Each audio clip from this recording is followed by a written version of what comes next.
अच्छा, वज़ीर मुमलिकत Zartaj Gul is very ambitious and we respect her ambitions and her opinions. ये एक बेहतरीन अल्टरनेटिव एनर्जी का सोर्स है। इससे जो हाइड्रोजन प्रोड्यूस होती है और जो मीथेन गैस है, methane gas can be a substitute for natural gas, लेकिन at the same time one of the leading companies Toyota in the world is actually still experimenting कि ये जो काऊ डंक है, ये जो गोबर है, इससे वो व्हीकल्स और पब्लिक ट्रांसपोर्ट फ्यूल कर सकें, चला सकें, लेकिन it is still in process. तो मेरा it is a long process. ये कहा गया था कि उस कंपनी की तरफ से एक 2021 में एक गाड़ी आएगी जो कि काऊ डंक से, आइलैंड में बेसिकली, जो कि काऊ डंक से एनर्जाइज की जा सकेगी, उसको फ्यूल दिया जा सकेगा in form of liquid hydrogen. लेकिन अभी इट्स अ लॉन्ग शॉट, तो अगर हम उसका इंतजार करेंगे तो फिर तो भूल जाएं। लेकिन ग्रीन लाइन चलेगी। यहाँ पे एक इम्पॉर्टेंट बात है कि कराची में बसेस की बात हो रही है, इस सारे प्रोसेस के लिए बसेस का होना जरूरी है, तो बसेस कहाँ से आएंगी, ये इटसेल्फ एक बहुत बड़ा सवाल है। हमारे पास गोबर तो है, हमें बसेस चाहिए। अब वही ना बात यहाँ पे फिर रुकावट बन जाती है। बिल्कुल। तो अगर आपको इन केस यकीन नहीं आ रहा तो हम आपको बता दें कि कराची की बसें गोबर से चलेंगी।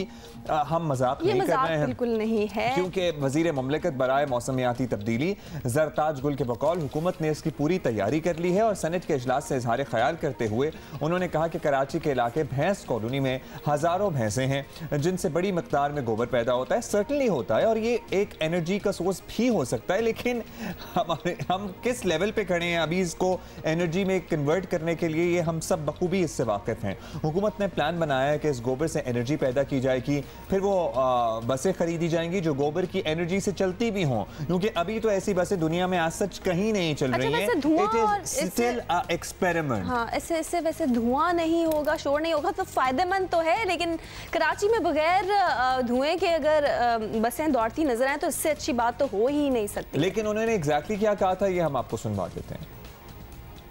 हमारे मुल्क में एयर क्वालिटी सबसे ज्यादा डैमेज ही बेसिकली व्हीकुलर इमिशंस की वजह से होती है, तो उसको मेरी गवर्नमेंट ने और मेरी मिनिस्ट्री ऑफ क्लाइमेट चेंज ने टॉप प्रायोरिटी बनाया। ये बीआरटी कराची हम बनाने जा रहे हैं और उसमें एक वो भैंस कॉलोनी है, शेरी साहिबा मुझसे बेहतर जानती है कि 350 काउ डंग जो है वो रोजाना साहिल समंदर के अंदर फेंक दिया जाता है। हम उससे इंशाल्लाह आपको बसेस चला के दिखाएंगे। ये पाकिस्तान की पहली जीरो एमिशंस इस इंशाल्लाह कराची के अंदर हम आपको ट्रांसपोर्ट देंगे।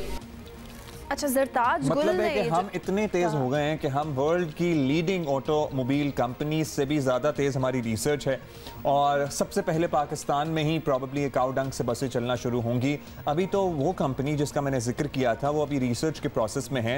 2015 से हम ये खबरें सुन रहे हैं, मैंने भी फॉलो किया, पर्टिकुलरली 17 में, फिर 19 में बात की गई और एक्सपेक्टेड डेट 2021 ही एक्चुअली दी गई थी किसी ऐसी व्हीकल की जो कि गोबर से फ्यूल की जा सकेगी। गोबर से एक्चुअली तो नहीं, ये नहीं है कि आप गोबर भर रहे होंगे गाड़ी में, गोबर से हाइड्रोजन प्रोड्यूस होगी और फिर उससे गाड़ियां चल सकेंगी, लेकिन it is a very long shot. So अभी हमें क्या और 20 साल इंतजार करना पड़ेगा। वो बात करी थी कि प्लान तमाम तर तैयार कर लिया गया, अब देखते हैं 2021 में क्या होता है। गुल के प्लान तैयार करने से तो कुछ नहीं होगा ना, वो ऐसी बसें भी तो मार्केट में चलना शुरू हो जाए ना जो गोबर से चले। लेकिन ज़रताज गुल की अगर हम बात करें तो इससे पहले भी वो सोशल मीडिया पे, बहुत सारे सोशल मीडिया पे भी और वैसे भी वो टीवी पर आकर बहुत से ऐसे बयान देती रही हैं जिन्हें पजीराई तो काफी मिलती है। हाँ, अब पजीराई इन्वर्टेड कॉमास में है यहाँ पे। सो इससे पहले क्या कुछ कहती रही हैं वो, ये भी आप सुन लीजिए। इतनी ज्यादा तादाद में बारिशें और बर्फबारी जो है वो पाकिस्तान के अंदर कभी नहीं हुई जितनी इस दफा हुई है। उसका क्रेडिट भी मैं अपने आप को नहीं दे रही मुझे पता है सोशल मीडिया पे चल रहा है, लेकिन मैं अपने आप को क्रेडिट नहीं दे रही। वो मैं credit prime minister Imran Khan को दे रही हूँ। मैं समझती हूँ कि जब आपके नेक हुक्मरान मुल्क के ऊपर हुकूमत करते हैं, जब वो आते हैं तो अल्लाह ताला उन्हीं के सदक़े की वजह से मुल्क में रहमतें और बारिश शुरू कर देता है। हम कोशिश कर रहे हैं, पिछले दफा अगर आप देखें तो स्मोक बहुत कम था, इंशाल्लाह इस दफा भी कम होगा, लेकिन ड्राई सीजन जब आता है तो जारी बात है अभी अगर आप देखें तो ये जो गाड़ियां लाहौर के अंदर एंटर हो रही है रैलीज की वजह से, उस वक्त भी जारी बात है ट्रैफिक ज्यादा होती है तो बहुत ज्यादा पोल्यूशन फैल जाता है।